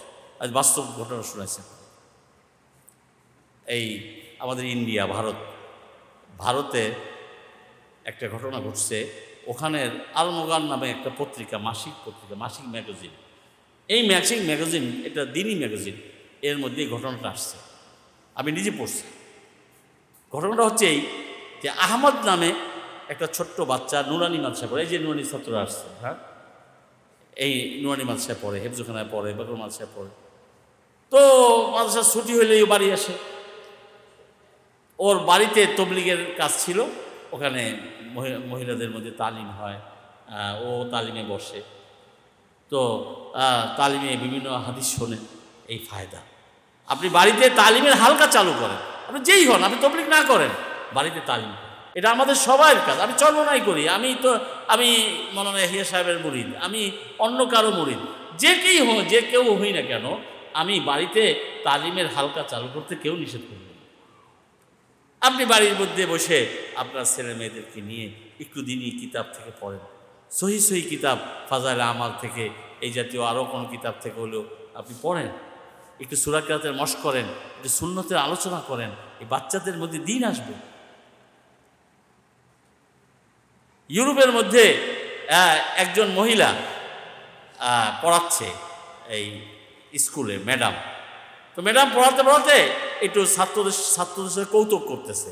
তো কৌতুক করে বলতেছে, বাইকের কাছে বাইক আছে, যে ওরা তো মানবিক জ্ঞান তাদের অনেক বেশি, তো এই জন্য ওরা মানুষের মনকে কি করে আকৃষ্ট করা যায় এইভাবে তারা খালি লেখাপড়াই শেখায় না, ওখানে কিছু তাদেরকে উন্নত করার জন্য বিভিন্ন পর্যায়ে তারা চেষ্টা করে, মেহনত করে। তো মাইকের সামনে এক একজনকে ডাকে বলছে, বলো তো তুমি ভবিষ্যতে কি হবে? তো একজন বলে যে আমি ভবিষ্যতে পাইলট হব। কারণ ওই পাইলট প্লেন চালাবে, আমি তো পাইলট হব। ছোট বাচ্চা খুবই আনন্দ পাচ্ছে, সবাই হাততালি দিচ্ছে, সবাই আনন্দ করতেছে। আর তুমি কি হবে? আমি জাহাজের কাপ্তান হব। আরেকজন তুমি কি হবে? বলছে আমি আরেকটা কিছু বলছে, আমি একজন বড় শিক্ষিত হব, আমি একজন বৈজ্ঞানিক হব, আমি এই হব সেই হব। এর মধ্যে একটা বাচ্চাকে ডাকছে, মুসলিম বাচ্চা, মুসলমান ছেলে, সেও পড়ে ওই স্কুলে। ডাকছে, তুমি কি হবা? আমি হজরত বিলাল হব। কি কয়? কি বলে? আমি কি হব? হজরত বিলাল হব। এখন তো ম্যাডাম তো হজরত বিলাল বোঝে না, সে তো ইউরোপের ইংরেজ ম্যাডাম, ঠিক হজরত বিলাল বোঝে। তো আশ্চর্য হয়ে গেছে। আর ওর যেটা হজরত বিলাল কি কয় তা জানি না, হজরত বিলাল হব। ও ছোটো বাচ্চাকে হজরত বিলাল বোঝে না। তো তাড়াতাড়ি ফোন করছে তার এই যে মায়ের কাছে, যে ম্যাডাম আপনার ছেলেকে জিজ্ঞাসা করো তুমি কি হবা? সবাই বলে পাইলট হবে, এটা হবে, ওটা হবে, আর এ বলে আমি হজরত বিলাল হব। হজরত বিলাল কি? এ আপনাদের কোনো ধর্মগুরু? বলছে যে এইটা বুঝাইতে গেলে একটু সময় লাগবে, আপনি একদিন আমাদের বাড়ির চা খাইতে আসেন। চায়ের দাওয়াত দিল, হয়ে গেছে। গেলে বলতেছে আমাদের বাড়িতে প্রত্যেক দিন কি হয়, এই জায়গায় আমরা একত্রে আমরা তালিমের হালকা করি। ওই তালিমের হালকার মধ্যে সাহাবীদের, আমার নবীর সঙ্গীদের জীবনী আলোচনা হয়। তা আমার ছেলের কাছে হজরত বিলাল নামে নবীর একজন কি ছিলেন, সাহাবী ছিলেন, তার জীবনীটা মনে হয় ভালো লাগছে, এই জন্য সে বলছে আমি কি হব? হজরত বিলাল। চিন্তা করতে পারেন কোথায় দাওয়াত হয়ে গেল। তো আমি যেটা বলতেছিলাম, এই পত্রিকায় এই একটা খবর আসছে যে আহমদ নামে একটা ছোট্ট বালক, 7-8 বছর বালকের দাওয়াতে 2 জন হিন্দু যুবক মুসলমান হয়েছে। কি আশ্চর্যের কথা! কিভাবে হলো? যে আহমদ বাড়ি আসলে বাড়ির পাশে একটা ডিপার্টমেন্টাল স্টোর, যেখানে সব পাওয়া যায়। আজকালকার কিছু স্টোর হয়েছে না আপনাদের, সেফ এন্ড সেফ দেখেন নাই? এর মধ্যে সব পাওয়া যায়, মাছের থেকে, গোশের থেকে, কাপড় চোপড় থেকে, স্বর্ণ অলঙ্কার থেকে, আপনার বেকারি, সেই সব আলাদা আলাদা বিভাগ আছে, পাওয়া যায়। তো ইন্ডিয়ায় এরকম একটা দোকান, ওই দোকানে 2টা কর্মচারী যুবক, স্বপন কুমার আর রতন কুমার, এটা আমি বলতেছি, নামটা এইটা না, তো বোঝার জন্য। তো এই আহমদ বাড়ি আসলে পটেটো আনতে 5 টাকা নিয়ে দৌড় দিয়ে যায়, ওই দোকানে যায়। আবার মা বলে ডিম নিয়ে আয়, ডিম আনতে যায়, এটা কিনতে যায়, ওটা কিনতে যায়। ওই 2 যুবকের সাথে এর খুব সখ্যতা, খাতির হয়ে যায়। আর লোক দাঁড়ায় থাকে লাইনে, আহমদ আসলে ওরা তাড়াতাড়ি ওরা দিয়ে দেয়। আবার মাঝে মাঝে একটা চকলেট, এটা ওটা একটু কিছু খাইতেও দেয়। এরকম করতে করতে আহমদের সাথে দুস্তি হয়েছে স্বপন কুমারের আর রতন কুমারের, ভারতের কাহিনী। এক পর্যায়ে স্বপন কুমার সে আহমদকে এত ভালোবাসছে, আহমদ কিছু বললে আর সে না বলতে পারে না। একদিন আহমদ এসে আসরের নামাজ পড়তে মসজিদে যাচ্ছে, স্বপন কুমারের হাত ধরে বইছে, ভাইয়া তুমিও মসজিদে চলো যাও, তুমি তো নামাজ পড়ো না দেখি। 1 ওয়াক্ত নামাজ না পড়লে 2,88,00,000 বছর জাহান্নামে জ্বলতে হবে। দাওয়াত দিচ্ছে কারে? হিন্দুকে। কিসের দাওয়াত? নামাজের দাওয়াত, ইমানের দাওয়াত না। ও তো ইমান দাওয়াত বলে না, শিগগির মসজিদ চলো, আজান দিচ্ছে, নামাজ পড়বো না। তো তো স্বপন কুমার তো বুদ্ধিমান, ও যদি বলে যে আমি হিন্দু, তা তো আমাদের সাথে আর বন্ধুত্ব চাবে। ও কয় না তুমি যাও বাবা, আমি আজকে এখন তো দেরি আছে, তো পরে যাই, পরে নেবানি, তুমি যাও। একদিন ফেরায়, 2 দিন ফেরায়, মাঝে মাঝে ফিরায় দেয়।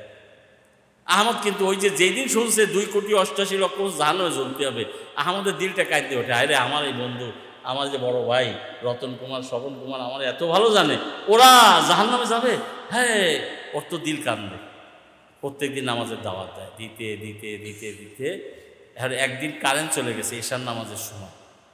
এখন স্বপন কুমারের যে ভালো করে দোষে কারেন্ট চলে গেছে, আর দোকানে কাজ নেই, চলো নামাজ পড়তে। ও কয় যে প্রত্যেক দিন ও বলে আজকে একটু যাই।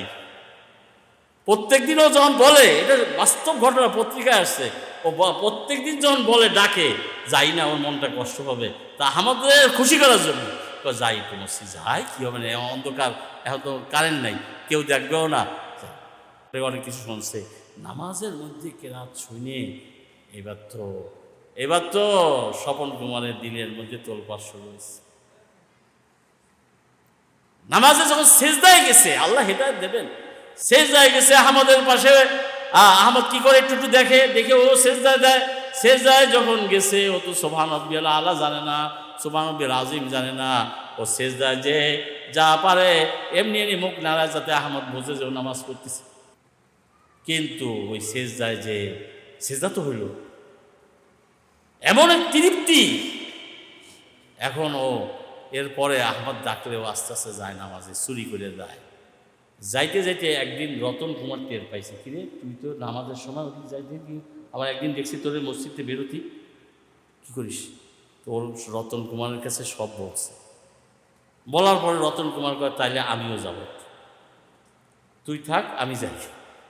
ও যায় নামাজ পড়ছে। হ্যাঁ রে, নামাজে ফজরের কেরাত, এশার নামাজের কেরাত, এগুলি শুনে ইমাম সাহেবের পড়াও ছিল সেরকম। হ্যাঁ, দিনের মধ্যে পরিবর্তন। এক পর্যায়ে ওরা 2 জন এলাকার ইমাম সাহেবের কাছে যে সব খুলে বলে, তারা কলেমা পড়ে মুসলমান হয়ে গেছে। চিন্তা করে দেখেন দাওয়াতের কি তাসির, যে ছোট্ট আহমদের দাওয়াতে তারা ঈমান আনছে, পড়ে কলেমা পড়ছে, পড়ে নামাজ পড়ছে আগে।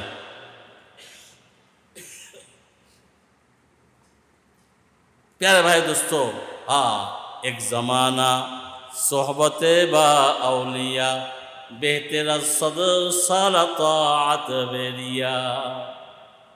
এক জমানা কোনো আল্লাহর ওলি সোহবতে আপনি থাকেন, এটা 100 বছর বলে যে সদসালাত বেরিয়া, 100 বছর ইবাদতের চেয়েও অনেক মূল্যবান। কেন? এই সোহবতের তাসির অনেক বেশি হয়। তার মধ্যে কি হয়, একটা তাসির আছে, কুওয়াত আছে, রুহানি শক্তি আছে। এই নিকট অতীতের একটা কাহিনী বলতেছি আপনাদের সামনে, একদম অল্প কিছুদিন আগের ঘটনা। আপনারা নাম শুনছেন, যুবকেরা জানে, যুবকেরা শুনছে, যারা বিশেষ করে এই রেকর্ড বাজায়, কিছু নাদ গজল হামদ শোনে। জোনায়েদ জামশেদ নামে আমাদের এই উপমহাদেশে একজন ভালো গজলের গায়ক ছিল। নাম শুনছেন অনেকে? এই যুবকেরা মাথা হেলাচ্ছে, হ্যাঁ শুনছে। জোনায়েদ জামশেদ, পাকিস্তানের, একসময় গানের নায়ক ছিল। আর গানের নায়ক এত উপরের পর্যায়ে ছিল, আমি জোনায়েদ সাহেব জামশেদের একটা আলোচনা শুনছি, এটা রেকর্ডের মাধ্যমে, একটা ভিডিও রেকর্ডে আমি জোনায়েদ জামশেদ থেকে শুনছি। জোনায়েদ জামশেদ বলছে যে ইউরোপে একটা বাছাই করছে, পুরো গোটা পৃথিবীর 10 জন, গোটা পৃথিবীর কয়জন? 10 জন ব্যক্তিকে, যে 10 জন ব্যক্তি এরা গায়ক, শ্রেষ্ঠ গায়ক, সেই শ্রেষ্ঠ গায়কের 10 জনের মধ্যে আমাকেও তারা সেখানে উপস্থিত হওয়ার জন্য আমাকেও তারা দাওয়াত দিচ্ছে। এখন আমি উপস্থিত হয়ে দেখি যে ওখানে সুন্দর সুন্দর কামরা বানানো হয়েছে, আমাদেরকে মঞ্চে নিয়ে যাবে। তো সেই মঞ্চে আমি গেছি, যেখানে আমরা 3 জন মাত্র, বাকি 7 জন নাই। কি ব্যাপার? এরকম একটা অ্যাওয়ার্ড, এরকম একটা উপহার পাওয়ার জন্য তো সে হাজির হবে। ও যা 7 জন মৃত্যুবরণ করছে, তাদেরকে মৃত্যু উত্তীর্ণ, মৃত্যুর পরে তাদেরকে কি দেওয়া হচ্ছে? পুরস্কার দেওয়া হচ্ছে। আর তিনজন, এই তিনজনের মধ্যে আমি হয়েছি 1 নম্বর, এরপর দ্বিতীয়, এরপর তৃতীয়। চিন্তা করেন তাহলে কত বড় গায়ক সে ছিল। তার গলার কণ্ঠটা একটা বাঁশি, তার তার কবিতা, তার হামনাত আমি শুনছি, গলার কণ্ঠ এটা বাঁশির সুর, বাঁশি। আল্লাহ কি কি বাঁশির তাকে দান করছেন। তো তার এক বন্ধু, তার জীবনের পরিবর্তন কী করে হলো? পরে সে তবলিগের জামাতের দায়ী হয়ে আল্লাহ রাস্তায় শহীদ হয়েছে। তো সেটা কিভাবে? তার এক বন্ধু ছোটোবেলায় একসাথে স্কুলে পড়তো, কলেজ জীবনে লাইফে একসাথে, সে তবলিগ জামাতে গেছে। এখন জোনায়েদকে দাওয়াত দেয়। জোনায়েদ বলে যে আমি বিরক্ত হয়ে, আমি খুব সংক্ষেপে বলতেছি, বিরক্ত হয়ে 2-1 বার তোরে বাড়ির থেকেও বের করে দিয়েছি, যা তুই খালি এসে সবসময় জ্ঞান জ্ঞান করো, একটা কথা বলো, খালি তবলিগে যাইতে বলো, আর কিছু পাও না। আমি একদিন 2-1 দিন বাড়ির থেকেও বের করেছি, অসৌজন্যমূলক আচরণ করছি। তবুও নাসর বান্দা, ও জানে যে জোনায়েদের মধ্যে প্রতিভা আছে, ও যে এরে তবলিগে লাগাইতে হবে, নাসর বান্দা হইতে হবে। এখন জোনায়েদ বলে যে একবার ও বলল কি যে করাচিতে একটা ইজতেমা হচ্ছে, এবারে স্থানীয় ইজতেমা, তো এই ইজতেমায় বড় বড় মুরব্বীরা আসবে, তুমি তো আগে পরে গেলাই না, আমার কোনো কথা শুনলাম না, এইবার ইজতেমা একটু চল। একটা অনুষ্ঠান যখন ইজতেমা, তো ওই গাঠি বস্কা নিয়ে যাওয়া তো লাগবে না, হ্যাঁ, যাই একটা ইজতেমা অনুষ্ঠানে যাবো, তো অসুবিধা কি, গেলাম। ইজতেমায় বয়ান হলো হযরত আর তবলিগ জামাতের কিংবদন্তি পুরুষ হযরত মাওলানা তারেক জামিল ছিল। হ্যাঁ, তারেক জামিল। এই তারেক জামিলের বয়ান তো এক জাদু বয়ান। তার বয়ানটা হলো একটা জাদু বয়ান, হাজারো মানুষ তওবা করছে তার বয়ানে। তো এখন জোনায়েদ জামশেদ এমন এক বয়ান শুনছে, তন্ময় হয়ে শুনছে। শোনার পরে বয়ান শেষে বন্ধুকে বলে যে এই মৌলভী সাহেব, এই হুজুর যে বয়ান করলো, আমার একটু মনে চাচ্ছে ওর সাথে দেখা করার। কি বলছে খুব খেয়াল করে শোনেন, এটা কিন্তু বাস্তব কাহিনী। আমার মনে চাচ্ছে ওনার সঙ্গে একটু কী করতে, দেখা করতে। খালি বয়ানের তাসিরে এখন সোহবতে চলে যাচ্ছে। তো আপনারা জানেন টঙ্গীর ইজতেমা বা যে কোনো ইজতেমা হয়, পাশে টিন শেড দিয়ে কোনো রকম কোনো ছোটো ছোটো কামরা করে, একটা পর্দা থাকে, এক এক মুরব্বীর জন্য এক একটা কামরা, লেখা থাকে সামনে অমুক হুজুর, অমুক মুরব্বী। তো জোনায়েদ জামশেদ বলে যে আমাকে একটা নেম প্লেট লাগানো, একটা টিন শেড টেড কি একেবারে হোগলা ঠোগলা, এই কামরা দিয়ে নিবেন। কি কয় কি, এত বড় একজন আল্লামা বয়ান, আর তার এই ছোট্ট কি কামরা নিয়ে যাচ্ছে। ভিতরে ঢুকলাম, আমি সালাম দিয়ে ঢুকছি, উনি একাই ছিলেন। তো উনি আমাকে দেখে, আমি যে বসছি সালাম দিছি, উনি আমার দিকে তাকায় তন্ময় হয়ে আমার দিকে চাইয়েই রয়েছে। কে? আমার তারেক জামিল। আমার দিকে তাকাই আছে, চোখের পলক ফেলতেছেন। আমি একটু অস্বস্তি বোধ করলাম যে কীরকম মানুষ, যে একটা সৌজন্যমূলক আমি সালাম দিলাম, আমার হাত বাড়ায় দেবে, মুসাফা করবো, এরপরে আমার কাছে কিছু কুশল বিনিময় করবে, তা না করে উনি অভিভূত হয়ে আমার দিকে তাকায় আছে। একই কিছুক্ষণ পরে জোনায়েদ জামশেদ তো বাগ্মী ছিল, এত বড় বড় জায়গায় সে গান গায়, হ্যাঁ, কনসার্টের একজন বড় বুঝে কথা নায়ক ছিল সে। তো এখন জোনায়েদ জামশেদ বলে, আমি একটু সাহস করে বললাম, হুজুর আমি কি অন্যায় করছি যে আপনি আমার দিকে এইভাবে তাকায় রয়েছেন, একটু আমার একটু সৌজন্যমূলক কিছু কথাও বললেন না, একটু কুশল বিনিময় করলেন না। কয় যে শোনো জোনায়েদ, আমি তো তোমাকে দেখতেছি না, আমি আল্লাহর কুদরত দেখতেছি। ওই যে আল্লাহর কুদরত কি? ওই জোনায়েদ, আমি দেশ বিদেশ সফর করি, আমি বহু রাষ্ট্রে যেয়ে দেখছি তোমার বড় বড় ব্যানার, বিশাল বিশাল ব্যানারে তোমার পোস্টার, একেবারে কিংবদন্তি এক পুরুষ দাঁড়ায় আছে, বিশাল পোস্টার যে জোনায়েদের কনসার্ট হবে অমুক জায়গায়, বিদেশে বিভিন্ন জায়গায়। তো তোমার চেহারাটা আমার মুখস্থ হয়ে গেছে। তো আমি সেই সময় থেকে আল্লাহর কাছে তো দোয়া করি, আল্লাহ এই যুবকটার সাথে যদি আমার একটু মোলাকাত হইতো, আমি যদি ওর সাথে একটু দেখতে পারতাম, তাহলে ওরা একটু দিনের দাওয়াত দিত। তা আজকে আমি করাচিতে যখন নাকি প্লেন থেকে নেমে এয়ারপোর্ট থেকে বের হচ্ছি গাড়ি দিয়ে ছাঁ করে বের হয়ে যাচ্ছি, হঠাৎ দেখি এই পাকিস্তানেও এরকম বড় বড় পোস্টার এক জায়গায়, তোমার তোমার ছবি যে অমুক দিন অমুক তারিখ তোমার কনসার্ট হবে, কোনটা দিয়ে হয়ে গেছে। তো আমি আজকে একেবারে মনোযোগ দিয়ে গাড়িতে বসে আল্লাহকে দোয়া করলাম, আল্লাহ গো, মাওলা গো, দিনের কাজের জন্য আসছি, আল্লাহর রাস্তায় দোয়া তো বিফলে যায় না। এই যুবককে একটু আমাকে তৌফিক দাও, একে একটু দিনের দাওয়াত দেওয়ার, এর একটু কাছে যাওয়ার, একে আমার সোহবতে একটু পৌঁছায় দাও। ও যে এইভাবে যখন আমি দোয়া করছি, দেখো এই যে আমি সকালে দোয়া করছি, আর আজকে এই রাত্রে এই সন্ধ্যার পরে তোমাকে আল্লাহ আমার এই ছোট্ট কামরার মধ্যে হাজির করে দিয়েছে। ওই একদিনের সোহবতেই জোনায়েদ জামশেদের মধ্যে এত পরিবর্তন হইল, লম্বা কাহিনী, আমি আর ওইদিকে যাব না। জোনায়েদ সব ত্যাগ করে দিল ধীরে ধীরে ওলামায়ে কেরামের পরামর্শে। ওই যে মৌলানা তকি ওসমানী সাহেবের নাম শুনলেন, হযরত শাইখুল ইসলাম ওনার উপাধি, পুরো বিশ্বের ইসলামের শায়েখ, ওনার হাতে যায় বয়াত হয়েছেন। বলছি হুজুর আমি তো এই গান করে চলতাম, কি করব? বলছি শোনো, আমি একটা কবিতা লিখছি গতকালকে, ওই কবিতাটা তোমার কণ্ঠে তুমি গাও। আমার এই কবিতাটা আমি লেখাটা ওরা দিলাম, এই কালকে রাত্রেই রাসূলুল্লাহ সাল্লাল্লাহু আলাইহি ওয়াসাল্লামের শানে আর এই দিনের ব্যাপারে একটা কিছু শের কবিতা আমি লিখছি, তো এই কবিতাটা তোমার কণ্ঠ দিয়ে তুমি একটু গাও। জোনায়েদ বলে আমি এই 2-3 বার পড়ে নিলাম, এরপর আমার কণ্ঠে আমি গাইলাম। হুজুর বললেন, এখন থেকে এতদিন তুমি মানুষকে গান শোনাইছো, এখন থেকে আল্লাহ নবীর প্রশংসা শোনাও, আল্লাহ নবীর কি করো সিফাত শোনাও, গজল গাও, আল্লাহর হামদে বাড়ি পড়ো, আর আজান দাও, কোরআন তেলাওয়াত করো, আল্লাহ তোমাকে বরকত দান করবে। তো জোনায়েদ হযরত মৌলানা তারেক জামিলের হাতে যেহেতু তওবা করছেন, এই জন্য তার সাথে প্রতি বছর হজে যাইতেন। একবার হজে যে জোনায়েদ ওনার সঙ্গেই থাকতেন। একবার বলে যে ওখানে যেখানেই তারেক জামিল সাহেবের বয়ান হয়, সবাই বলে জোনায়েদের একটু কবিতার শেরও হোক, জোনায়েদের একটু গজলও হোক।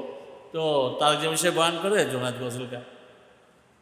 তো এরকমভাবে একবার তারেক জামিল সাহেবের হাত ধরে ধরে হাঁটতেছেন, হঠাৎ করে জোনায়েদ তারেক জামিল সাহেবকে জড়ায় ধরে হাউমাউ করে কান্না শুরু করছে। কি হলো, তুই কাঁদতেছো কেন? বলছে হুজুর, আপনার হাতে হাত দেওয়ার পরে, মৌলানা তকি সাহেবের কাছে বয়াত হওয়ার পরে, জিকির আজকার করার পরে, দিনের দাওয়াত দেওয়ার পরে আমার মধ্যে যে সামান্য একটু পরিবর্তন আসছে, এই পরিবর্তনে কি থেকে কোত্থেকে কি হয়ে গেল দেখেন। আগে বড় বড় নোংরা পরিবেশে, কনসার্টের পরিবেশে, নোংরা পরিবেশে, বেহায়াপনার পরিবেশে, বেরেল্লা বানার পরিবেশে, সেখানে আমার নাম থাকতো, আমার ছবি ঝুলানো থাকতো। আজকে এই যে দেখেন একটা একটা ব্যানার, এই ব্যানারে লেখা আছে অমুক হোটেলে জোনায়েদ জামশেদের গজল হবে।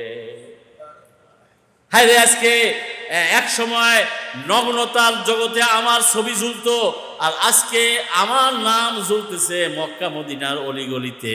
মক্কা মদিনার বাসিন্দারা, অলিগলির মানুষ আমার নাচ শোনার জন্য, আমার হামদ শোনার জন্য তারা পাগল করা হয়ে আসবে ওই হোটেলে হবে। এই যে দেখেন বেনার, কোত্থেকে কি হয়ে গেল, কোথায় জোনায়েদ কোথায় পৌঁছে গেল।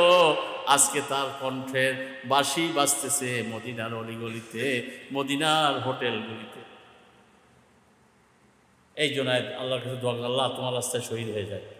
তো নিজের স্ত্রী সহ মস্তুরাতের একটা নসরতে গেছেন, প্লেনে আসতেছিলেন, প্লেনটা এভাবে ধরাশায়ী হয়ে গেছে, প্লেন অ্যাক্সিডেন্ট করে ওখানে স্বামী স্ত্রী একসাথেই শহীদ হয়ে গেছে। জানাজায় এই পরিমাণ লোক হয়েছে, আলেম তালেব ইলম সব ধরনের মানুষ, বিশাল এক কমিটির ইতিহাসের শ্রেষ্ঠ জানাজা হয়েছে জোনায়েদ জামশেদের, যে এক কনসার্ট জগতের একজন কি ছিল, নায়ক ছিল, একজন সেখানের একজন তারকা ছিল, আর সে আজকে আল ওলামাদের জগতের তারকা হয়ে গেল।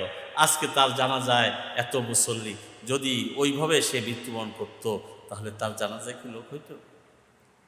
ভাইরা আমার, এই জন্য সোহবত, আপনি আপনার ছেলেকে দিনদারদের সোহবতে পৌঁছান, মেয়েদেরকে দিনদার মহিলাদের সোহবতে পৌঁছান, এভাবে ইজতেমায় যান, মাহফিলগুলিতে যান, দিনের দিনদারদেরকে এভাবে নিয়ে মজলিস করেন, দেখবেন ইনশাআল্লাহ এক পরিবর্তন আসবে। আপনার বিগড়ানো ছেলেটা আবার কি হবে, পথ পেয়ে যাবে। আপনার বিগড়ানো মেয়েটা পথ পেয়ে যাবে। ওই সমস্ত মোবাইলের থেকে এগুলো অন্য কিছু বের করে সেখানে হামনাদ শোনান, কেরাত শোনান, সেখানে মুরব্বীদের বয়ান শোনান, এগুলি শুনতে উদ্বুদ্ধ করেন, দেখবেন ইনশাআল্লাহ এগুলি তাসিরে ওই সুফিয়ান, বলছিলাম না যে কাহিনী শুরুতে, আমার বন্ধু সুফিয়ান, তার যে কাহিনী সেই তিউনিসিয়ার ফ্রান্সের, ওই সুফিয়ান যেমন নাকি ওই বয়ান শুনে শুনে তার জীবনে পরিবর্তন আসছে, ঠিক এইভাবে আপনার ছেলেমেয়ের জীবনেও কেউ পরিবর্তন আসবে। মহিলাদের মধ্যেও তালিম হয়, সেই সমস্ত তালিমে নিয়ে যাবেন। বিভিন্ন মাদ্রাসার মধ্যে নেককার দিনদার আলেমা মহিলারা আছে, তাদের সোহবতে পাঠাবেন। আল্লাহ তাআলা আমাদের সকলকে তৌফিক এনায়েত করেন।